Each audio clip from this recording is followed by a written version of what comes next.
Yeah, it's kind of hard to have pictures of her out. Mistina Ferry only has memories of her mom this holiday season. At my softball games, I'd hit a home run. She'd stand up and be like, "That's my kid!" And I'm like, "Mom, stop."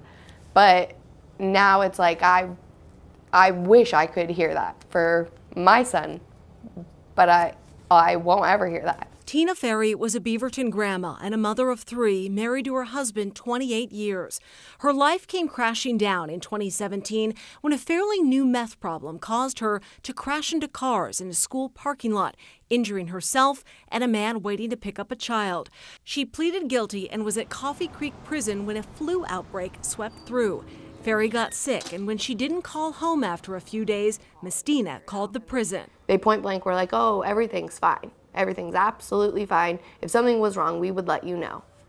And it was less than 12 hours later, we got the phone call saying that they didn't know how much time she had left. Ferry was rushed to the hospital. Up until probably like 45 minutes before she died, they still had her shackled to the bed. Mistina's wrongful death lawsuit wants $7.5 million in damages. It says the prison only got 500 some flu shots for 1,600 inmates. The experts tell us that when you're in confined spaces like prisons, at least 70% of the population needs to receive flu shots. In this case, less than a third did. It accuses the prison of violating state policy in doing nothing to tell inmates they could have a shot. Instead, it alleges that inmates had to ask for the vaccine. Most didn't even know they could ask. As we understand it, it was a cost-saving measure. These were $7 flu shots, and the prison officials just chose not to buy enough flu shots for every inmate. I want things to change there.